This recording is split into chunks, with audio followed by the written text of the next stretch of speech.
सहारा रेगिस्तान की रेत के नीचे एक बहुत बड़ा खजाना दबा हुआ है, लेकिन वे हजारों सोने के सिक्के एक मिट्टी में दबे हुए जहाज के अंदर हैं। लेकिन सवाल ये है कि एक युद्धपोत इस पानी रहित रेगिस्तान में आया कैसे? इसी रहस्य को सुलझाने के लिए एक खोजी टीम सोने के जहाज की तलाश में निकल पड़ती है। लेकिन खजाना मिलना क्या इतना आसान है? वे एक के बाद एक ऐसी खतरनाक स्थितियों में फंस जाते हैं जिन्हें देखकर तुम्हारी सांस रुक जाएगी। जिसकी शुरुआत होती है आज से करीब 140 साल पहले। साल था 1865। अमेरिकन सिविल वॉर या गृह युद्ध उस समय बिल्कुल आखिरी दौर में था। कन्फेडरेशन आर्मी युद्ध हार रही थी और उनकी राजधानी रिचमंड का गिरना लगभग तय था। ठीक उसी समय उनके प्रेसिडेंट जेफरसन डेविस एक मास्टरमाइंड प्लान बनाता है। वह अपने सारे जमा किए हुए सोने को सीएसएस टेक्सास नाम के एक खास युद्धपोत में लोड करने का आदेश देता है। साथ ही 5 खास सोने के सिक्के बनाए जाते हैं, जिनमें से एक दिया जाता है जहाज के कैप्टन मेसन टूम्स को। इसके बाद रात के अंधेरे में जबरदस्त गोलीबारी के बीच कैप्टन अपना जहाज लेकर अटलांटिक ओशन की तरफ भागने की कोशिश करता है। लेकिन तोप के गोलों से जब चारों तरफ सब कुछ कांप रहा होता है, तब कैप्टन जहाज की सारी लाइटें बंद कर देता है ताकि दुश्मन उन्हें अब देख न सके। लेकिन इसके बाद वह जहाज रात के अंधेरे में आखिर कहां गायब हो जाता है, ये आज भी पूरी दुनिया के लिए एक बहुत बड़ा अनसॉल्व्ड मिस्ट्री बना हुआ है। इतिहास के उस रोमांचक फ्लैशबैक के बाद हम अब वर्तमान समय में नाइजीरिया के लागोस शहर में आते हैं। यहीं से इस मूवी की कहानी एक डार्क मेडिकल थ्रिलर का रूप लेती है। WHO के 2 डेडिकेटेड डॉक्टर एवा रोजास और फ्रैंक हॉपर एक अजीब और डरावनी बीमारी की इन्वेस्टिगेशन कर रहे हैं। इस बीमारी से पीड़ित लोगों के शरीर पर घाव हो जाते हैं। धीरे धीरे उनकी आंखों की रोशनी चली जाती है और बहुत जल्दी वे मौत के मुंह में चले जाते हैं। एवा एक बीमार लड़के का ट्रीटमेंट करते हुए जानती है कि वह लड़का कुछ दिन पहले अपने पिता के साथ पास के देश माली गया था। इसका मतलब इस खतरनाक बीमारी का असली ग्राउंड जीरो माली है। लेकिन समस्या ये है कि माली इस समय एक भयानक गृह युद्ध से गुजर रहा है। इस युद्ध को वहाँ का एक बेरहम मिलिट्री डिक्टेटर कंट्रोल कर रहा है, जिसका नाम जनरल काजिम है। इसलिए इतने रिस्की देश में WHO किसी भी तरह अपनी मेडिकल टीम भेजने के लिए तैयार नहीं होता। लेकिन एवा मन ही मन डिसाइड कर लेती है कि वह किसी भी कीमत पर इस बीमारी की असली वजह ढूंढ कर रहेगी। इसलिए ईवा उस बीमार लड़के के पिता को ढूंढने एक सुनसान लाइट हाउस में जाती है। लेकिन अंदर जाकर वह देखती है कि वह आदमी पहले ही उसी अजीब बीमारी से तड़प तड़प कर मर चुका है। इसलिए ईवा वहां उस आदमी का ब्लड सैंपल कलेक्ट कर रही थी ताकि वायरस को लेकर इन्वेस्टिगेशन कर सके। लेकिन ठीक तभी एक मास्क पहना हुआ असैसिन अचानक उस पर चाकू लेकर हमला कर देता है। यह आदमी किसी भी हालत में नहीं चाहता था कि ईवा इस बीमारी का असली रहस्य जान पाए। जब लगने लगता है कि अब बचने का कोई मौका नहीं है, ठीक उसी समय उसकी लाइफ सेवर बनकर एंट्री होती है मूवी के मेन हीरो डर्क पिट की। डर्क और उसका बेस्ट फ्रेंड एल जॉर्डिनो मिलकर उस कातिल से खतरनाक फाइट करते हैं और एवा की जान बचाते हैं। यहाँ परिचय होने पर पता चलता है कि डर्क पिट असल में नूमा नाम की एक मरीन ऑर्गेनाइजेशन के लिए काम करता है। उनका मुख्य काम समुद्र के नीचे से खोई हुई पुरानी ऐतिहासिक चीजें निकालना है। इधर होश आने के बाद एवा खुद को नूमा के एक हाईटेक रिसर्च जहाज में पाती है। यहाँ उसकी मुलाकात उनके बॉस एडमिरल सैंडेकर से होती है। एडमिरल उसे बताता है कि डर्क पिट कोई सामान्य नाविक नहीं है, बल्कि वह एक लेवल अप ट्रेजर हंटर है। उसकी जिंदगी का एकमात्र लक्ष्य उस खोए हुए CSS टेक्सास जहाज को ढूंढना है। यानी उसी जहाज में हजारों सोने के सिक्के छिपे हुए हैं। इधर डर्क पिट को एक ब्लैक मार्केट डीलर से एक अजीब सोने के सिक्के का पता चलता है, जिसे देखकर उसकी आंखें खुली की खुली रह जाती हैं, क्योंकि वह एडमिरल को कंफर्म करता है कि यह कोई आम सिक्का नहीं है। यह खुद जेफरसन डेविस द्वारा बनाया गया वही खास सिक्का है जो CSS टेक्सास के कैप्टन के पास था। डीलर बताता है कि यह सिक्का माली में नाइजर रिवर के किनारे बसे एक गांव से मिला है। इसका मतलब जहाज अटलांटिक ओशन पार करके सीधे अफ्रीका आ गया था। एडमिरल पहले माली जैसे डेंजरस वॉर जोन में टीम भेजने के लिए तैयार नहीं था, लेकिन डर्क पिट की जिद के आगे हार मानकर वह उन्हें सिर्फ 3 दिन की परमिशन देता है। इसके बाद डर्क और एल माली के लिए रवाना होते हैं, लेकिन रास्ते में डॉक्टर ईवा भी उनके साथ जुड़ जाती है, क्योंकि उस बीमारी की शुरुआत भी माली से ही हुई थी। इसी तरह एक स्पीड बोट से नाइजर रिवर के रास्ते उनकी एपिक जर्नी शुरू होती है। लेकिन उन्हें जरा भी अंदाजा नहीं था कि बंदरगाह से निकलते समय वही मास्क पहना हुआ कातिल दूर से उन पर तेज नजर रख रहा है। अब माली के इस खतरनाक रेगिस्तान में ईवा लोगों के लिए असल में क्या इंतजार कर रहा है, यह वे कल्पना भी नहीं कर सकते थे। अब सवाल ये है कि डर्क पिट क्या सच में रेत के नीचे खोए हुए जहाज को ढूंढ पाएगा, या कजीम की बेरहम सेना के हाथों वे सब अपनी जान गंवा देंगे। इधर माली की उस तपती रेगिस्तानी जमीन और नाइजर रिवर पर स्पीड बोट दौड़ाते हुए डर्क, एल और डॉक्टर ईवा एक अनजान डेस्टिनेशन की तरफ बढ़ते जाते हैं। इस नदी के रास्ते जाते जाते डर्क एवा को CSS टेक्सास जहाज की कहानी सुनाता है। इसके बाद वे लावाजांगा नाम के एक पोर्ट पर पहुंचते हैं, जहां उनका मिशन पूरी तरह 2 हिस्सों में बंट जाता है। वहाँ से डॉक्टर एवा असलर नाम के एक मुश्किल गांव की तरफ रवाना होती है, क्योंकि इसी गांव से उस अजीब जानलेवा बीमारी का पहला सुराग मिला था। दूसरी तरफ डर्क और एल्गाउ शहर के आसपास अपने ड्रीम शिप को ढूंढने के मिशन में लग जाते हैं। डर्क का टारगेट उस आदमी को ढूंढना है जिसने वह खास सोने का सिक्का पाया था, लेकिन किस्मत उनके साथ एक बड़ा खेल खेलती है, क्योंकि वे जान पाते हैं कि वह आदमी पहले ही मर चुका है। ऐसी हालत में अब डर्क क्या करेगा? उसके हाथ में अब सोने का पता लगाने का कोई क्लू नहीं है, लेकिन डर्क हार मानने वालों में से नहीं है। वह दिमाग लगाकर पास की एक मस्जिद में जाता है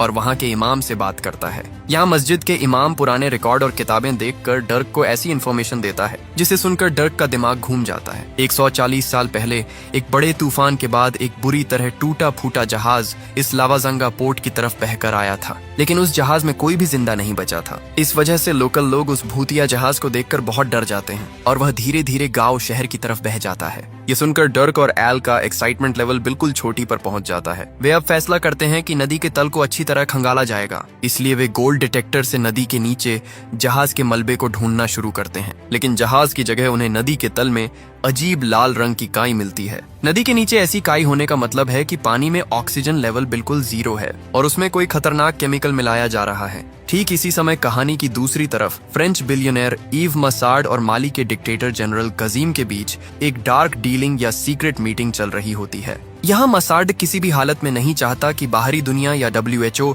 इस बीमारी के बारे में कुछ जाने, इसलिए वह कजीम को कड़ा आदेश देता है कि डॉक्टर ईवा लोगों को किसी भी कीमत पर रोका जाए। इधर काजिम के आदेश पर माली की सिविल आर्मी पूरी नदी में डॉक्टर ईवा लोगों को ढूंढना शुरू कर देती है और एक समय वे डर्क लोगों की स्पीड बोट रोक लेते हैं। जब ऑफिसर्स एवा के बारे में पूछते हैं तब डर्क के दिमाग में तुरंत अलार्म बज उठता है कि एवा असल में बहुत बड़े खतरे में है, लेकिन डर्क बिल्कुल कूल माइंडसेट बनाए रखता है। वह आर्मी वालों की तरफ एक रस्सी फेंकता है और जैसे ही वे उस रस्सी को पकड़ते हैं डर्क फुल स्पीड में बोट चला देता है। इससे आर्मी वालों की बोट पूरी तरह पलट जाती है, लेकिन तब तक चारों तरफ से कई और मिलिट्री बोट्स आकर उन्हें घेर लेती हैं। शुरू होता है एक सांस रोक देने वाला बोट चेस और लगातार गोलीबारी, लेकिन जब लगने लगता है कि बचकर निकलने का कोई रास्ता नहीं है तब डर्क अपने दोस्त एल को एक स्पेशल सिग्नल देता है जिसका कोड नेम है पैनामा। ये पैनामा उनकी एक नेवी ट्रिक है, जिसका मतलब है कि वे अब अपनी ही बोट को टाइम बॉम्ब बनाने जा रहे हैं। एल बहुत जल्दी बोट के फ्यूल टैंक की पाइप काट देता है और वहाँ एक जलती हुई सिगार रख देता है। फिर दोनों बोट से सीधे नदी में कूद जाते हैं। मिलिट्री बोट्स जब डर्क लोगों को पकड़ने के लिए बिल्कुल पास पहुंच जाती है, ठीक तभी वह एपिक ब्लास्ट होता है। डर्क लोगों की बोट के फ्यूल टैंक में आग लगकर ऐसा बड़ा एक्सप्लोजन होता है कि कजिम की मिलिट्री बोट्स बिल्कुल टुकड़ों में बिखर जाती हैं। इस झटके के बाद डर्क और एल किसी तरह तैरकर नदी किनारे पहुंचते हैं, लेकिन उनका एकमात्र ट्रांसपोर्ट और सारे इक्विपमेंट अब नदी के नीचे हैं। एल थोड़ा फ्रस्ट्रेटेड होकर कहता है कि एडमिरल ने जो 3 दिन की डेडलाइन दी थी वह तो खत्म हो गई। अब उनके पास वापस लौटने के अलावा और कुछ करने को नहीं है। लेकिन डर्क पिट तो रियल लाइफ सुपरमैन है। वह अपने दूसरे दोस्त रूडी को एडमिरल के पास खबर देने भेज देता है। डार्क समझ जाता है कि नदी के पानी में ये केमिकल, कजिम का ये पागलपन वाला हमला और ईवा लोगों की इन्वेस्टिगेशन, इन सब के बीच कोई डेडली कनेक्शन है, इसलिए अब ईवा को बचाना होगा। क्योंकि काजिम का टारगेट अब असलार गांव में मौजूद डॉक्टर ईवा है, इसलिए डर्क और एल ऊंट किराए पर लेते हैं और उस डेडली रेगिस्तान को चीरते हुए असलार गांव की तरफ रवाना होते हैं। यहाँ रेगिस्तान का ये हिस्सा कितना डेंजरस हो सकता है ये शायद तुम लोग कल्पना भी नहीं कर पा रहे हो। एक तरफ सिर के ऊपर आग जैसी धूप, दूसरी तरफ डर्क और एल ऊंटों पर सवार होकर उस असलर गांव की तरफ बढ़ते जाते हैं। लेकिन इधर असलर गांव में डॉक्टर ईवा लोगों के लिए बिल्कुल अलग तरह का डर इंतजार कर रहा है। एवा लोग उस गांव में पहुंचकर देखते हैं कि पूरा गांव जैसे कब्रिस्तान बन चुका है। इंसान तो दूर की बात है, गांव के मवेशी तक उस अजीब जानलेवा बीमारी से मरकर चारों तरफ पड़े हुए हैं। एवा लोग समझ जाते हैं कि गांव के सभी लोग इसी बीमारी से मरे हैं, इसलिए वे देर न करके लाशों को दफनाने का इंतजाम करते हैं। काम खत्म होते ही एवा गांव के बीच मौजूद एक पुराने कुएं को नोटिस करती है। उसके मन में शक होता है कि इस बीमारी का असली कनेक्शन शायद इसी कुएं के पानी से है, इसलिए सैंपल कलेक्ट करने के लिए वह रस्सी के सहारे उस अंधेरे कुएं के नीचे उतर जाती है। ठीक इसी समय कहानी का सबसे ब्रूटल और शॉकिंग ट्विस्ट हमारे सामने आता है। एवा जब कुएं के बिल्कुल नीचे होती है तभी वहाँ जोरदार आवाज के साथ जनरल कजिम का मिलिट्री हेलीकॉप्टर लैंड करता है। कजिम कोई सामान्य विलन नहीं है, वह इतना बेरहम है कि बिना कुछ कहे डॉक्टर हॉपर और बाकी मेडिकल टीम पर ब्रश फायर करके उन्हें मार देता है। हॉपर जैसे अच्छे इंसान की ऐसी बेरहम मौत देखकर कुएं के नीचे छिपी एवा की पूरी दुनिया जैसे रुक जाती है।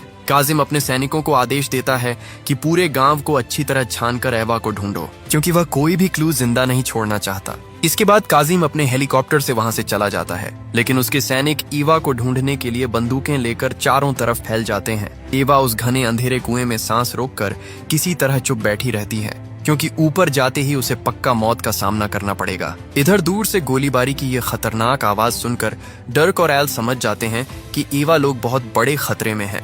इसलिए एक पल भी बर्बाद किए बिना वे असलर गांव में एंट्री लेते हैं। डार्क ध्यान देता है कि कुएं के पास ईवा का बैग पड़ा है, जिसका मतलब ईवा अब भी कुएं के अंदर फंसी हुई है। और इसके बाद शुरू होती है एक खतरनाक गन फाइट, जहां डर्क और एल अपने ब्रेन और ताकत दोनों को पूरी तरह यूज करते हैं। एल एक गार्ड से राइफल छीनकर डर्क को कवर फायर देकर बैकअप देता है और डर्क एक के बाद एक कजिम के सैनिकों को क्लियर करता जाता है। दूसरी तरफ कुएं के नीचे से ईवा भी एक गन लेकर फायरिंग शुरू कर देती है और आखिर में वे सब मिलकर काजिम के सैनिकों को पूरी तरह खत्म कर देते हैं। ईवा ऊपर आकर जब डॉक्टर हॉपर की डेड बॉडी देखती है तब वह इमोशनली बिल्कुल टूट जाती है, लेकिन डर्क उसे समझाता है कि अब दुख मनाने का बिल्कुल समय नहीं है, क्योंकि कजिम की बैकअप फोर्स किसी भी समय यहाँ आ सकती है। यानी डर्क, एल और ईवा अब सच में एक बहुत बड़े संकट में हैं। वे सहारा रेगिस्तान के बिल्कुल बीच में फंसे हुए हैं। उनके पास न कोई शेल्टर है, न कोई प्रॉपर प्लान है। वे काजिम के टेरिटरी से भागने के लिए एक जीप लेकर पागलों की तरह रेगिस्तान को चीरते हुए ड्राइव करने लगते हैं, लेकिन अचानक उनके सामने एक और बड़ी प्रॉब्लम आ जाती है। रेगिस्तान का एक local rebel group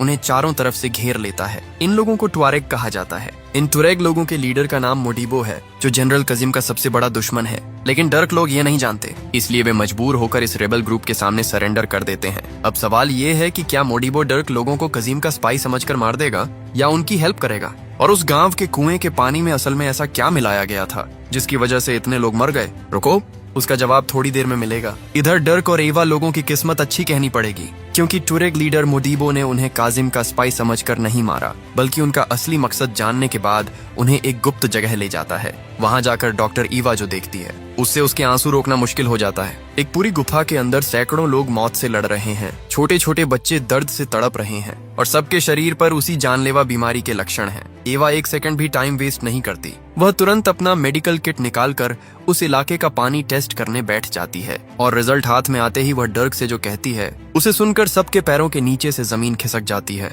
Eva confirm करती है कि यह असल में कोई छूने से फैलने वाली बीमारी या महामारी नहीं है। ये प्योर केमिकल पॉइजन है, यानी बेहद खतरनाक जहर। यह जहरीला केमिकल इंसान के खून में जाकर इम्यून सिस्टम को पूरी तरह तबाह कर रहा है और इसी तरह दिन पर दिन ये मासूम लोग धीरे धीरे मरते जा रहे हैं। लेकिन अब सबसे बड़ा सवाल ये है कि कजीम या कोई और गांव के कुएं में रोज रोज ऐसा जहर क्यों मिलाएगा? जब कोई भी इस लॉजिक को समझ नहीं पा रहा था, तब एल थोड़ा रिलैक्स करने के लिए गांव के बच्चों के साथ फुटबॉल खेलने लगता है। खेलते खेलते बॉल एक अंधेरी गुफा के अंदर चली जाती है। इसके बाद एल उसे लेने जाता है और वहाँ ऐसी चीज खोज करना करता है जो पूरी मूवी की स्टोरी को एक झटके में घुमा देती है। गुफा की दीवार पर एक अजीब पुरानी पेंटिंग बनी हुई थी और उसे देखकर एल एक्साइटेड होकर दौड़ता है और डर्क को बुलाकर लाता है। डार्क आकर देखता है कि पेंटिंग में साफ साफ एक युद्धपोत की तस्वीर बनी है और वह बिल्कुल CSS टेक्सास जैसा दिख रहा है। यानी उनका सपनों का जहाज समुद्र की किसी गहराई में नहीं खोया, बल्कि इसी सहारा रेगिस्तान के किसी रेत के टीले के नीचे चुपचाप दबा पड़ा है। ये बात सुनकर जरूर तुम्हारा दिमाग हैंग हो गया होगा। सच में रेगिस्तान के अंदर पूरा का पूरा युद्धपोत आया कैसे? डार्क तब रेत पर मैप बनाकर बात बिल्कुल क्लियर कर देता है, क्योंकि हजारों साल पहले यह सहारा कोई रेगिस्तान नहीं था, बल्कि यहाँ बड़ी बड़ी नदियां और हरे भरे पेड़ पौधे थे। लेकिन समय के साथ क्लाइमेट चेंज हुआ, नदियां सूख गईं और पूरा इलाका गर्म रेत से ढक गया। डर्क समझ जाता है कि 140 साल पहले उस तूफान के बाद CSS टेक्सास नदी में बहते बहते इस इलाके में आया था और एक किले के पास अटक गया था। अब वह नदी सूख गई है, लेकिन जमीन के नीचे वही पानी का फ्लो अब भी कंटिन्यू हो रहा है। तभी डर्क के दिमाग में एक मास्टर स्ट्रोक आइडिया क्लिक करता है। जमीन के नीचे बहने वाले इसी पानी के फ्लो से जहरीले केमिकल एक के बाद एक सभी कुओं में फैल रहे हैं। इसका मतलब जहां से ये जहर पानी में मिल रहा है, ठीक उसके आसपास ही उनका खोया हुआ जहाज रेत के नीचे दबा हुआ है। सारी मिस्ट्रीज को एक साथ कनेक्ट करने के बाद डर्क, एल और ईवा ऊंटों पर सवार होते हैं और उस पेंटिंग में दिखाए गए किले की तरफ रवाना हो जाते हैं। लेकिन दूर से बाइनोक्यूलर से वे देखते हैं कि वहां कोई पुराना किला नहीं है, बल्कि एक बहुत बड़ा हाईटेक सोलर प्लांट खड़ा है, जिसके ग्लास धूप में चमक रहे हैं। थोड़ा ध्यान से देखने पर वे समझ जाते हैं कि इस प्लांट का असली मालिक वही फ्रेंच बिलियनियर मसार्ड है, जिसे उन्होंने लागोस की एक पार्टी में देखा था। इतने रिमोट और सुनसान रेगिस्तान के बीच ऐसा एडवांस्ड सोलर प्लांट देखकर डर्क के मन में शक पैदा होता है। जब वे प्लांट के अंदर जाने के लिए कोई लूप होल ढूंढ रहे थे, ठीक तभी वे देखते हैं कि एक बड़ा मालगाड़ी ट्रेन सीधे प्लांट के अंदर जा रहा है। मौका देखकर वे तीनों गार्ड्स की नजरों से बचते हैं और ट्रेन के एक डिब्बे के जरिए अंदर घुसने में कामयाब हो जाते हैं। यहाँ ट्रेन के डिब्बे में छिपकर डर्क, एल और एवा जब सोलर प्लांट के बिल्कुल कोर एरिया में पहुंचते हैं, तब उनकी आंखों के सामने एक खतरनाक रियलिटी खुलती है। वे समझ जाते हैं कि यह बड़ा प्लांट असल में इलेक्ट्रिसिटी प्रोड्यूस करने की जगह नहीं है, बल्कि यह एक डेडली वेस्ट मैनेजमेंट फैसिलिटी है। सीधी बात कहें तो यह जहर जलाने की जगह है। बिलियनर मसार्ड दुनिया भर से हजारों टन इंडस्ट्रियल वेस्ट पैसे लेकर यहाँ लाता है और सहारा की एक्सट्रीम धूप का इस्तेमाल करके उसे जलाकर एक तरह की मेटल बनाता है जिसकी कीमत सोने से भी ज्यादा है। लेकिन शॉकिंग ट्विस्ट यह है कि इस मेटल के बनने के समय एक जहरीला केमिकल निकलता है जिसकी लाइन सीधे जमीन के नीचे वाली पुरानी नदी में छोड़ दी गई है। इस वजह से हजारों टन खतरनाक टॉक्सिन लगातार नदी के पानी में मिल रहे हैं और वही गंदा पानी फ्लो होकर गांवों के कुओं तक पहुंच गया है। इसी क्रूरता की वजह से इतने सारे लोग उस खतरनाक बीमारी से मर रहे हैं। डार्क और ईवा जब पूरा मास्टर प्लान समझते हैं तब गुस्से से उनका खून खौलने लगता है। सिर्फ इतना ही नहीं, प्लांट के अंदर मसार्ड अपना गैर कानूनी काम करवाने के लिए लोकल ट्वेरेग लोगों को कैद करके स्लेव की तरह काम करवा रहा है। उनकी हालत देखकर ईवा की आंखों में पानी आ जाता है। डर्क डिसाइड करता है कि इस डेडली ऑपरेशन को किसी भी कीमत पर रोकना होगा, लेकिन ठीक उसी समय उनकी किस्मत उनका साथ नहीं देती। मसार्ड के हाई सिक्योरिटी गार्ड्स उन्हें स्पॉट कर लेते हैं और चारों तरफ से घेर कर सीधे मसार्डे के सामने ले जाते हैं। मसार्ड अपने टिपिकल एरोगेंट अंदाज में डर्क लोगों से कहता है कि वह दुनिया को नुकसान नहीं पहुंचा रहा, बल्कि जहर नष्ट करके पृथ्वी को बचा रहा है। तब एवा उससे पहले ही फट पड़ती है और उसके मुंह पर सही बात कह देती है। लेकिन पैसों के लालच में अंधा मसार्ड इन बातों की परवाह नहीं करता। वह जनरल कजीम के साथ मिलकर इस गैर कानूनी काम का सीक्रेट हमेशा के लिए छिपाना चाहता है। इसलिए वह आदेश देता है कि डर्क और एल को रेगिस्तान की गहराई में ले जाकर मार दिया जाए और डॉक्टर ईवा को वह अपने पास कैद रखता है। हमेशा की तरह डर्क और एल के हाथ बांधकर उन्हें एक पिकअप ट्रक के पीछे फेंक दिया जाता है और सहारा के उस जलते हुए रेगिस्तान की तरफ ले जाया जा रहा होता है। लेकिन डर्क पिट इतनी आसानी से हार मानने वालों में से नहीं है। उसका माइंडसेट हमेशा सर्वाइवल मोड में रहता है। डर्क की पॉकेट में जेफरसन डेविस का वही खास सोने का सिक्का अब भी छिपा हुआ था और वह उसी को स्क्रू ड्राइवर की तरह यूज करना शुरू कर देता है। ट्रक जब फुल स्पीड में रेगिस्तान के ऊपर बाउंस करते हुए आगे बढ़ रहा होता है, तब डर्क उस सिक्के से बहुत सावधानी से पीछे के स्क्रूज खोलने लगता है। मतलब ये आदमी कितना जीनियस हो सकता है। पैनल ढीला होते ही दोनों मौका देखकर चलती ट्रक से गर्म रेत पर कूद जाते हैं। इसी तरह हाथ बंधे हुए हालत में वे सहारा की खतरनाक हीट और सैंडस्टॉर्म से फाइट करते हुए मीलों तक चलते रहते हैं और एक समय वे दूर से एक अजीब चीज देखते हैं। रेगिस्तान के बिल्कुल बीच में कई साल पहले क्रैश हुआ एक पुराना प्लेन पड़ा था जिसकी बॉडी खराब हो चुकी थी, लेकिन उसके व्हील्स और फ्रेम्स अब भी सही थे। डार्क और एल अपने इन्वेंटर माइंड का इस्तेमाल करके उस टूटे हुए प्लेन के पार्ट से पूरा लैंड यॉट बना देते हैं। मतलब अब क्या ही कहा जाए। खैर, उस लैंड यॉट से वे हवा की रफ्तार पकड़ते हैं और सीधे ट्वेरेग लीडर मोडिबो के कैंप में पहुंचते हैं। फिर एडमिरल संडेकर को सैटेलाइट फोन पर पूरी इंफॉर्मेशन पास कर देते हैं। अब डर्क का सिर्फ एक मिशन है, मोडिबो से गाड़ी लेकर फुल फोर्स में प्लांट पर अटैक करना और ईवा को रेस्क्यू करना। लेकिन हाँ, इस शानदार क्लाइमैक्स और थ्रिलिंग ट्विस्ट में जाने से पहले बता दूं, अगर तुम्हें ये सांस रोक देने वाला एक्सप्लेन पसंद आया हो तो वीडियो पर एक लाइक देकर चैनल को सब्सक्राइब करना बिल्कुल मत भूलना, क्योंकि तुम्हारा थोड़ा सा सपोर्ट मुझे बहुत ज्यादा मोटिवेट करता है। खैर, अब कहानी पर वापस आते हैं। इधर मोडिबो के कैंप से कजीम की एक चोरी की हुई जीप लेकर डर्क और एल सीधे सोलर प्लांट में एंट्री लेते हैं। लेकिन अंदर जाकर वे देखते हैं कि पूरा प्लांट बिल्कुल खाली है और मसार्ड प्लांट को ऑटो मोड में डालकर ईवा को लेकर छत तक पहुंचने की कोशिश कर रहा है। इस ऑटो मोड का मतलब है कि सोलर प्लांट की सारी हीट अब सीधे अंदर की फर्नेस में जाएगी और पूरे प्लांट में रखे बॉम्ब्स ब्लास्ट होकर सारे एविडेंस मिटा देंगे। अल एक सेकंड भी वेट नहीं करता और बॉम्ब्स डिफ्यूज करने के लिए अपनी लाइफ रिस्क में डाल देता है और डर्क भागकर ईवा को रेस्क्यू करने जाता है। छत पर जाकर डर्क देखता है कि मसार्ड अपने हेलीकॉप्टर से पहले ही भागने की तैयारी कर रहा है और ईवा को रोकने के लिए वही पुराना मास्क पहना हुआ कातिल फिर से सामने आकर खड़ा हो जाता है। डर्क तब उस असैसिन के साथ एक खतरनाक फाइट शुरू कर देता है और मौका देखकर ईवा हेलीकॉप्टर से कूदकर नीचे आ जाती है। मसार्ड तब अपनी जान बचाने के लिए किसी चीज की परवाह किए बिना उड़कर भाग जाता है और एल बिल्कुल लास्ट मोमेंट में ड्रम से सारे एक्सप्लोसिव्स बाहर निकाल देता है और पूरे प्लांट को एक भयानक तबाही से बचा लेता है। प्लांट के अंदर से ईवा को लेकर डर्क और एल अपनी जीप से रेगिस्तान की तरफ भागना शुरू करते हैं, लेकिन उनका असली सर्वाइवल टेस्ट अब भी बाकी था। दूर से खुद जनरल कजीम तेजी से आता है और वह अपने हेवी वेट मिलिट्री हेलीकॉप्टर से सीधे डर्क लोगों की जीप पर गोली चलाना शुरू कर देता है। कजीम की लगातार फायरिंग से जीप की हालत बहुत खराब हो जाती है और इस खुले रेगिस्तान में उन्हें बचने का कोई रास्ता नजर नहीं आता। डिरेक तब अपना दिमाग लगाता है और एल से कहता है कि प्लांट से निकाले गए एक्सप्लोसिव्स जीप के बाहर रेत पर फेंको। बात के मुताबिक एल एक एक करके बॉम्ब्स फेंकने लगता है और ईवा उन पर बिल्कुल सटीक निशाना लगाकर गन से फायर करती है। पलक झपकते ही रेगिस्तान में एक के बाद एक ब्लास्ट होने लगते हैं। चारों तरफ के बड़े बड़े रेत के टीले पल भर में उड़ने लगते हैं। इसी तरह जब धूल और रेत का तूफान थोड़ा कम होता है तब उनकी आंखों के सामने ऐसा मैजिक रिवील होता है जिसे देखकर वे खुद भी विश्वास नहीं कर पाते। एक्सप्लोजन की वजह से रेगिस्तान की रेत हट जाती है और बिल्कुल सही हालत में बाहर आता है एक 140 साल से खोया हुआ वही आइकॉनिक युद्धपोत CSS टेक्सास। काजिम से बचने के लिए वे तीनों तेजी से दौड़कर उस जहाज की मजबूत लोहे की बॉडी के अंदर शेल्टर लेते हैं। काजिम के हेलीकॉप्टर से उस समय बारिश की तरह गोलियां और रॉकेट फायर हो रहे होते हैं और स्वाभाविक है कि ये पुराना जहाज अब इतना डैमेज सह नहीं पाएगा। डार्क समझ जाता है कि सिर्फ डिफेंस से काम नहीं चलेगा, इसलिए वह जहाज के अंदर मौजूद एक 140 साल पुरानी बेकार पड़ी तोप को रेडी करने का फैसला करता है। अल जब बहुत मेहनत से तोप का दरवाजा खोलता है तब उसमें से झनझनाते हुए हजारों कीमती सोने के सिक्के बाहर निकलते हैं, लेकिन अब उन करोड़ों के सोने की तरफ देखने का कोई टाइम नहीं है। उनका टारगेट सिर्फ एक है, किसी भी कीमत पर काजिम को खत्म करना।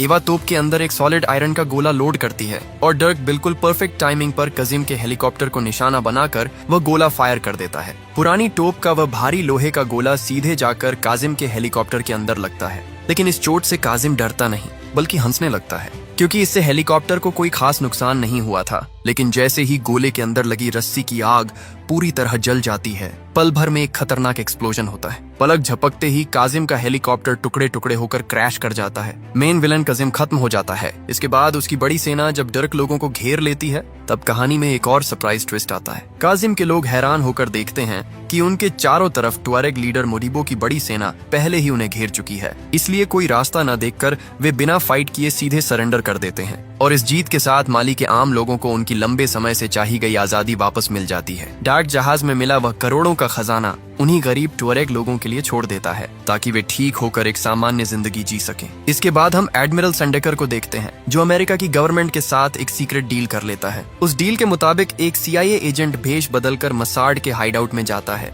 और उसके ग्लास में वही जहरीला पानी मिला देता है जिस मसाड ने हजारों लोगों को जहर पिलाकर मार दिया था। ठीक उसी जहरीले पानी को पीकर वह खुद भी इस दुनिया से हमेशा के लिए चला जाता है। इसी को कहते हैं जैसा कर्म वैसा फल। इधर सारे खतरे और मिस्ट्री सॉल्व होने के बाद हमारे हीरो डर्क पिट और डॉक्टर ईवा आखिरकार एक हो जाते हैं। मूवी के बिल्कुल लास्ट सीन में हम देखते हैं कि वे दोनों एक सुंदर बीच पर बैठकर रिलैक्स कर रहे हैं और इसी शानदार हैप्पी एंडिंग के साथ हमारी आज की यह जबरदस्त एडवेंचरस स्टोरी यहीं खत्म होती है। शुरू से अंत तक इतने सारे ट्विस्ट और सस्पेंस में तुम्हें कौन सा सीन सबसे बेस्ट लगा ये मुझे कमेंट करके बताना बिल्कुल मत भूलना। तो आज की वीडियो बस यहीं तक। उम्मीद है तुम लोगों से बहुत जल्द एक नई वीडियो में मुलाकात होगी। सभी को धन्यवाद।